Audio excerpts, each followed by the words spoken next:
hablaremos de lo que es columna cervical. Es una de las patologías que más frecuente se presenta en nuestro medio, en muchos estudiantes de medicina. La asociación a ello es la forma de estudio. Tiene que ver con dónde estudian, cama, escritorio, el posicionamiento que tienen, la luz que usan, etc. Lo que ustedes llaman o tienen el concepto de TOTICS, que es muy frecuente en nuestro medio. Bueno, solo recordarles que la columna tiene como habíamos hablado el otro día, una lordosis, una sifosis, una lordosis y una sifosis. ¿Verdad? Entonces, esta es la postura normal de una columna. Esos cambios generan patología. Entonces, vamos a hablar de columna cervical. Nosotros esperamos una lordosis. Cuando hay pérdida de esta lordosis, normalmente hablan de un término de rectificación de columna. El término rectificación de columna es incorrecto porque decir rectificación es que estamos corrigiendo algo que estaba malo.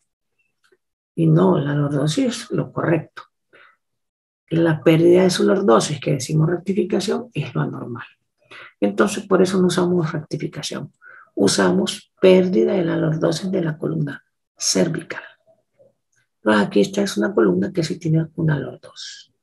Estamos viendo aquí los cuerpos vertebrales, los espacios intervertebrales, la línea anterior, la línea vertebral anterior, la vertebral posterior, la espinosa.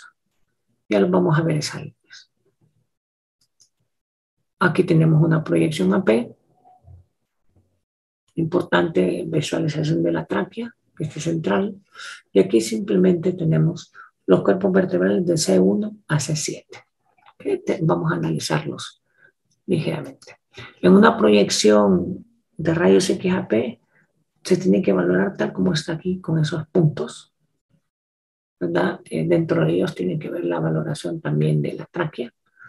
Miren, aquí la tráquea tiene una reducción y es normal.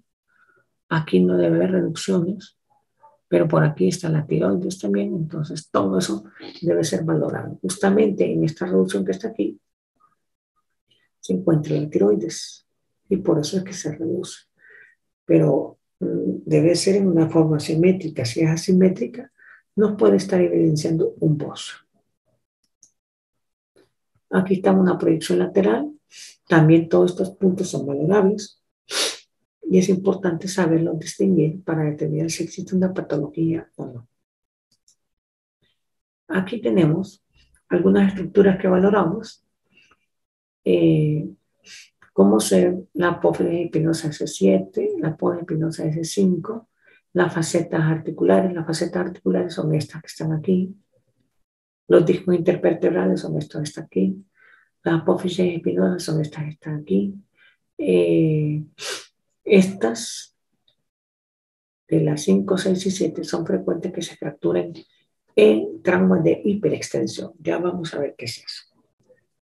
Las lesiones más severas y casi mortales son las que ocurren en C1 y en C2 por la inestabilidad que provocan y la mortalidad suele ser altísima. La tráquea puede ser afectada. Recuerden, aquí está la tráquea, por lo tanto aquí está el esófago y aquí está la columna. Lesiones tumorales que pueden haber en faringe pueden afectar la columna vertebral. Entonces hay que tener en cuenta todo eso. Recordar anatómicamente que los agujeros de conjunción son las salidas de las fibras nerviosas. Estas fibras nerviosas me formarán lo que se llama el plexo braquial. Entonces hay manifestaciones neurológicas en muchos de nuestros pacientes que hay que saber si son simétricas o asimétricas. Si son asimétricas, nos sugiere una discopatía. Si son simétricas, nos puede sugerir una lesión medular, solo por la descripción clínica. También tenemos en su trayecto vertical el paso de la arteria vertebral. Entonces, todo trauma de cuello, recuerden, puede tener una manifestación neurológica o una manifestación vascular. Cuando les hablaba de la pérdida de la lordosis, me refería a esto. Esta pérdida que están viendo aquí, esta debería ser la curva, y esta columna está recta. La gente le dice rectificación, pero esto es anormal. Entonces le decimos pérdida de la lordosis de la columna cervical. Esto se puede presentar en trauma o en espasmo, porque nosotros le llamamos nuestros artículos que tienen que ver con los músculos esternocleidomastoideos. Recordar que la columna tiene muchas salidas de fibras nerviosas que son las que sirven para las dermatómeras, ¿no? O sea, segmentos o estructuras que son inervadas por la misma y que la manifestación clínica debe ser a esa región. Por ejemplo, a nivel de piel, hipersensibilidades o hiposensibilidades localizadas nos ayudan a ubicar qué nervio o qué fibra nerviosa a qué fibra nerviosa podría pertenecer. Lo frecuente que hablamos de columna cervical es las famosas discopatías. La discopatía es cuando el disco, que es un colchón entre un cuerpo vertebral y otro, este disco se fragmenta porque se deshidrata y los fragmentos se van hacia los lados izquierdo o derecho. Esto puede ser una compresión leve, moderada o severa. Dependiendo del grado de compresión, puede ser que la manifestación solo sea sensitiva o la manifestación sea motora. Normalmente empiezan con la manifestación motora y por último la manifestación sensitiva. Aquí tenemos un disco que se está herniando y está comprimiendo las fibras nerviosas del lado izquierdo, por lo tanto la sintomatología debe ser del lado izquierdo. A veces puede ser de la región central, que da menos síntomas porque la médula se puede desplazar porque hay líquido suprarraquídeo y no siente tanto la compresión, a menos que sea severa. En columna, cuando hablamos de trauma, de toda la columna, el lugar más frecuente que vamos a encontrar una lesión es entre D10 y L2, en un 55%. Si el trauma se recibe en toda la columna. De ahí le siguen en forma descendente L3 a L5, hasta llegar a la mínima que es C1 C2, entendiendo que esta C1 C2 es altamente mortal. Cuando sobrevive un paciente, las secuelas son terribles. Los diagnósticos dependerá si es un trauma agudo o es un trauma crónico. Las fracturas a nivel de C1, C2 ocupan un 20%. Si solo estamos hablando de columna cervical, la lesión en C1, C2 ocupa un 20% y C3, C7 un 80%. La sobrevida en esta es mejor en comparación a esta. Entre las lesiones entre C3 y C7 son más frecuentes a nivel de C5, C6. No se recomienda hacer radiografía convencional si el trauma fue agudo. Si es un trauma crónico, o sea, una secuela de un trauma, ahí se pueden hacer ustedes las proyecciones de columna cervical, una P, una lateral, una oblicuo izquierda, una oblicuo derecha, una abducción izquierda, una abducción derecha. Eso se llaman estudios dinámicos de columna, que sirven de mucho. Aquí tenemos las dos proyecciones que van a ver en cualquier radiografía de columna cervical, una P y una lateral. Se complementan las dos para identificar esa patología. Y en la lateral vamos a ver las apófisis espinosas, vamos a ver las regiones facetarias y las salidas de los agujeros de conjunción. A veces hay áreas en que las vemos muy reducidas, entonces preferimos hacer una proyección oblicua. Oblicuas, que se rota el cuello hacia el lado y entonces estos agujeros de conjunción se permiten ver y podemos saber si uno de ellos está disminuido y que sugiere una patología. Aquí tenemos, cuando queremos ver la odontoides, que es el segmento de la segunda vértebra cervical. Muchas veces cuando tenemos trauma occipital podemos tener una subluxación y esa subluxación va a estar dando manifestaciones clínicas. Muchas veces el paciente se cae, se golpea la cabeza, le hacen una tomografía cerebral y es normal. El paciente persiste con dolor más de 2 meses y le vuelven a hacer una tomografía cerebral y va a salir normal. Porque el problema no es ahí, el problema es en la columna cervical. Entonces, ¿qué es lo que hay que hacer? Una extensión de la tomografía cerebral o una tomografía puramente cervical. Aquí está un paciente con trauma antiguo y le hicieron una radiografía con boca abierta. Y lo que se ve es esto que están viendo aquí mismo. Y es que el espacio articular del lado izquierdo es menor que el del lado derecho. Esa se llama subluxación. Cuando él rota el cuello, esto pega con esto y causa dolor. Y eso se puede recuperar con terapia o con inmovilización por 4 semanas. Lamentablemente, cuando ya está tardío es un poquito más difícil de manejar. Las proyecciones pueden ser de diferentes tipos. Si no es trauma agudo, vuelvo a repetir, si es trauma agudo, no se deben de hacer. Aquí a este paciente le están haciendo una hiperextensión e hiperflexión.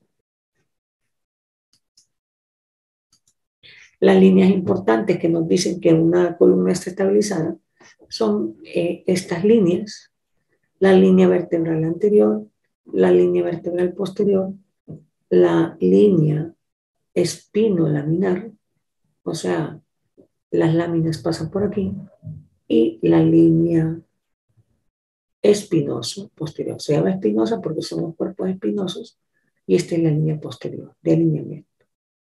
Y aquí se le llama espino, otra vez por proceso espinoso, y laminar porque aquí pasa la lámina. Posterior a ello hay fascias. Entonces todo eso es importante entender y conocer. Aquí proyecciones oblicuas para valorar agujeros de conducción. Si ustedes fijan, este está disminuido. Clínicamente puede haber un signo de discopatía. ¿Cuál es el estudio complementario? En este caso, como no es un pedazo de hueso que está metido aquí, pero está reducido, el estudio de elección era resonancia. Si aquí fuera un pedacito de hueso, un osteofito, el estudio de elección sería tomografía volumétrica reconstructiva. Aquí lo que les digo en este esquema es cuando se pide tomografía y cuando se pide resonancia. Si es en trauma, cuando hay deficiencia neurológica, es importante pedir una resonancia rápida. No estamos hablando de todas las secuencias de resonancia, sino que una secuencia rápida, T1, T2, nada más. Y lo más importante va a ser la tomografía, porque nos permite ver cómo está la estructura ósea y la estabilidad de la misma. Las fracturas que pueden ocurrir en la columna cervical son un montón. Solo le hablaré de unas 3 nada más que necesitan saber por el estado, la gravedad. Bueno, aquí vamos a hablar de las fracturas del atlas. El atlas es el primer cuerpo vertebral. Es difícil ver las fracturas por rayos X convencional. Los estudios de elección son la tomografía. La rayos X no está indicada en un trauma cervical agudo. La tomografía sí. Y este paciente vivir con una columna fijada. ¿Qué fracturas podemos ver en columna cervical? Las fracturas del arco posterior, las fracturas del arco anterior, estamos hablando del arco posterior, arco anterior, la fractura aislada, o sea, de un arco del otro arco, la fractura transclenoidea es una fractura cuando ocurre en la mitad, de aquí para acá, o la fractura de Jefferson, que es una fractura combinada, ¿verdad? Esta fractura normalmente ocurren en lesiones extremadamente severas y son en su mayoría mortales. Cuando esto se fractura, el hueso se desplaza hacia los lados y la médula tiende a caer sobre sí misma y altera a la frecuencia cardíaca y la respiración y cae en un paro.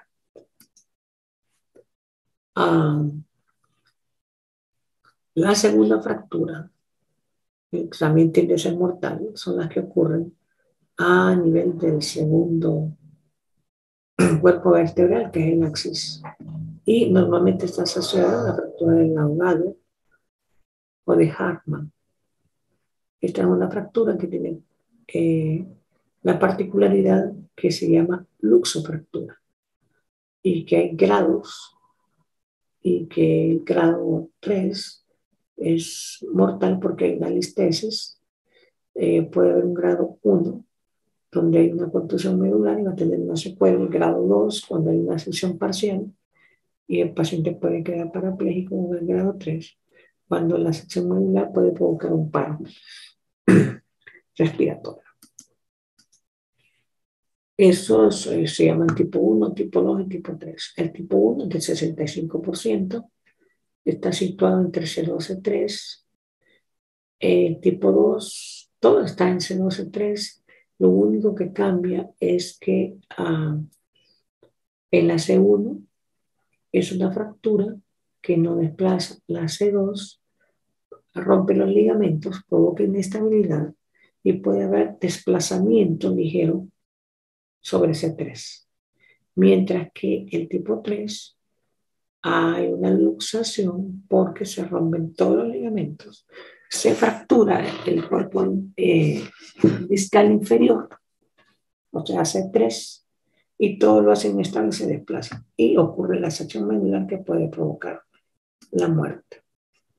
Aquí un paciente postoperado, fijado, no sé si está vivo o muerto, pero ya tenía su déficit neurológico. Aquí una representación gráfica ya de un paciente muerto, radiológicamente para demostrar una fractura del ahorcado y es una fractura trans. O sea, este fragmento y este fragmento se desplazan y provocan una listesis. Miren el cuerpo vertebral acá y miren este. Se desplazó en un 50%, hubo una sección medular en ese paso. Las fracturas del proceso Gontalves que les dije al principio que se luxaba, también tienen su clasificación, grado 1, grado 2, grado 3. El grado 3 es en la base, es más fácil de manejar que el grado 1, porque el grado 1 es un fragmentito que se puede meter en la cavidad interarticular, atascarla y convertirla en algo tan inestable y extremadamente doloroso. Mientras que en las otras, si se fijan, se puede restablecer ella misma. Aquí tenemos una fractura de la base. Aquí está ejemplificada. En la proyección lateral no se lo evidencia, pero en la proyección transoral sí es visible. La tomografía sería pues mucho mejor porque la puede identificar mucho mejor y más adecuadamente. Las fracturas de hiperextensión, hiperflexión y rotación son las fracturas famosas del latigazo en los carros. Hiperflexión es que se va hacia adelante en un 50-80% y la de hiperextensión que se va hacia atrás. Esto ocurre por varias razones. No haber bolsa de aire en el timón y dos, el respaldo posterior estar muy bajo o estar a nivel de nuestro cuello, lo que provoca siempre un estiramiento de nuestra columna.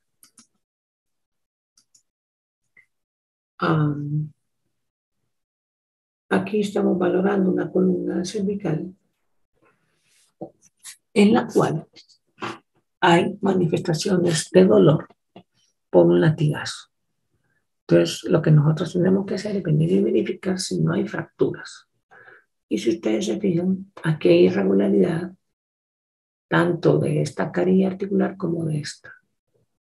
Y si fue por hiperflexión, significa que el cuello se fue hacia adelante e impactó este borde con este otro borde y se han fracturado los dos. Y eso es lo que provoca dolor y limitación de movimiento. Manejo conservador sería el más adecuado en este momento porque no es completa y no se desplaza. Aquí tenemos otro caso.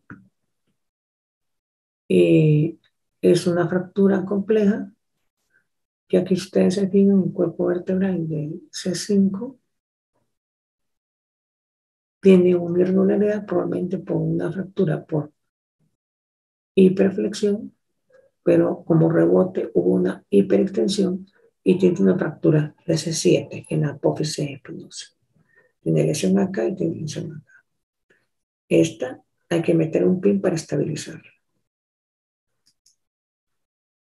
Aquí hay lo que se llama listesis. Miren el tamaño del cuerpo vertebral del C5, miren el del C6. Este debería estar montado encima de este, pero se desplazó hacia afuera. Significa que la columna hizo esto. Y eso significa una lesión medular o sección medular. Como el corte está abajo, la mortalidad es menor, pero este paciente estamos concluyendo que tiene una tetraplegia. Cuando ocurren en hiperextensión, sobre todo ruptura de los ligamentos, eso es lo que provoca el desplazamiento y las secciones medulares. Para terminar, este paciente no es de trauma. Esta es una paciente femenina de 30 años con dolor en cuello de más o menos 6 a 8 meses. Había perdido la fuerza, el tono, la movilidad en sus miembros superiores. Había asimetría en el diámetro de sus brazos en comparación a la pierna, o sea, eran brazos muy delgados con piernas gruesas.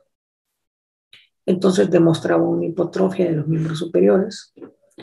El tono y fuerza estaban disminuidos, había hipersensibilidad, había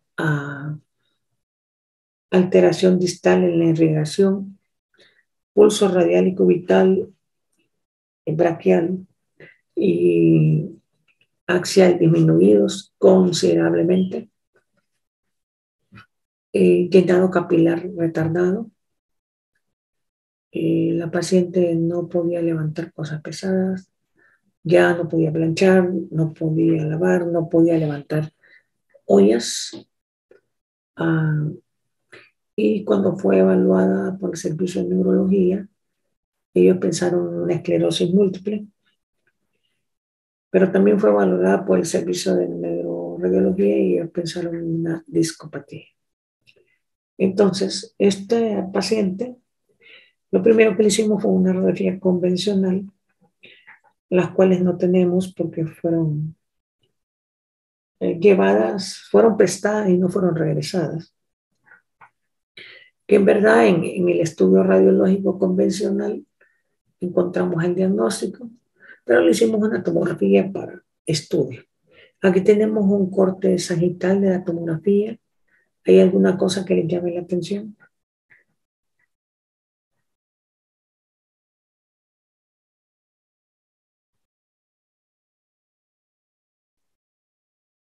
Nada. Creo, si no me equivoco, hay una fractura del axis, si no me equivoco, en el lado superior izquierdo. Hay una separación. ¿Está hablando de esto? Sí. Este es el proceso odontoides, DC2. Y este, flaxis. O sea que esto es separación es normal. Nada más que lo está viendo por tomografía. No lo logra ver por rayos X, esto solo por tomografía. ¿Algo más?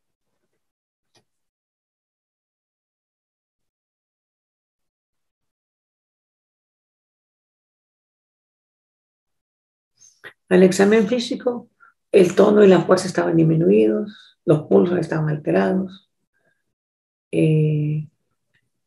todos los movimientos musculares estaban disminuidos. A nivel del cuello no presentaba dolor, solo se sentía una pelota en la región posterior del cuello. La pelota era blanda, ligeramente móvil, no se sentía adherida. Eso que están viendo aquí, lo principal que tenemos que hacer una vez de verla es ponerle las unidades Hounsfield y determinar si es una lesión cálcica, una lesión metálica, una lesión gaseosa, o sea, con gas, una lesión acuosa. Y las unidades Hounsfield me determinan a mí. En este caso tiene menos 300 unidades Hounsfield. Si tiene menos 300 unidades Hounsfield, estamos hablando que se trata de una lesión grasa. Si es una lesión grasa, tendría que ser un lipoma. Si yo me fijo, el borde está bien diferenciado, bien separado, no ha afectado las apófisis espinosas, por lo tanto, no destruye hueso. Si no destruye hueso, no tiene por qué afectar el canal medular. Si no afecta el canal medular, no tiene por qué afectar las raíces nerviosas. Por lo tanto, esto es un lipoma gigante que tiene la paciente, pero no tiene nada que ver con su sintomatología. No nos vamos a poner ya a tratar de discernir mucho más. Vamos a irnos directamente al diagnóstico. El diagnóstico se hizo con rayos X convencional. La verdad es que la paciente tenía manifestaciones neurológicas y vasculares solo en mis miembros superiores. Neurología había pensado en realizar una resonancia magnética cerebral y neurocirugía en una resonancia de columna cervical. Los primeros pensaban en una esclerosis múltiple, los segundos pensaban en una discopatía. En la evaluación de la paciente detectamos que era muy simétrico la situación y que era muy localizada hacia los miembros superiores, no a los inferiores. Por lo tanto, no podría ser compatible con una esclerosis múltiple, porque la esclerosis múltiple es generalizada. Afecta a globos oculares, afecta el trastorno del habla, del pensamiento, de la memoria, más manifestaciones neurológicas de tono y fuerza. Este paciente no lo tenía. Una discopatía, la paciente tenía en forma bilateral. Una discopatía deberían de ser a ambos lados, pero la sensibilidad era igual en ambos lados, la afección era igual en ambos lados. Entonces, no podría ser que una hernia se hubiera desplazado hacia la izquierda y a la derecha a la vez. Entonces, no iba. Entonces, antes de tomar decisiones de hacerle eso, le hicimos una radiografía convencional de cervix, perdón, de columna cervical, y le complementamos con una de tórax porque ahí estaba el diagnóstico. El diagnóstico se trató de una columna cervical, es esta que está aquí, ¿verdad? Este C7, a nivel de C7 no deben de haber costillas, pero aquí la había, y la forma de esta costilla, la van a ver aquí, si ustedes se fijan, las costillas tienen esta curva, pero esta está verticalizada, justamente aquí pasa a la clavícula, y debajo de la clavícula está la arteria subclavia y está el plexo braquial. Lo que estaba sucediendo es que había compresión del sistema vascular arterial, lo que provocó la atrofia muscular por hipovascularidad y afectaba el plexo braquial, por lo tanto tenía un déficit neurológico. Tenía dos manifestaciones, vascular y neurológica, bilateral simétrica, porque tenía esa esa costilla cervical.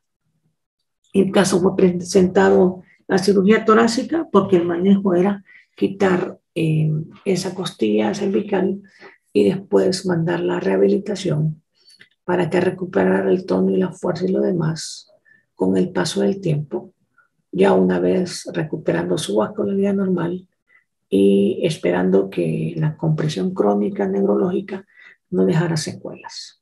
Entonces son casos que se pueden ver y que es importante estudiarlos.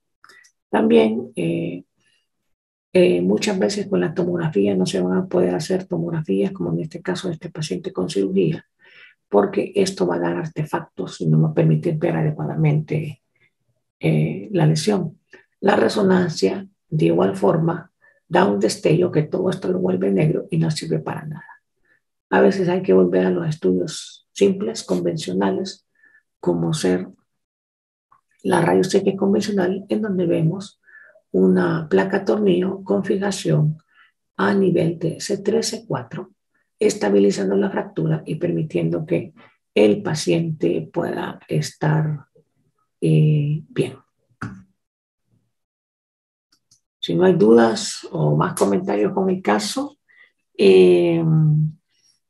hemos terminado todo el plan de clases de ustedes. Esperamos haber hecho todo lo posible que pudieran aprender algo. Espero que lo repasen, que lo lean, porque cuando vayan internados muchas de esas cosas les van a servir. Y los animo a que incorporen todos los conocimientos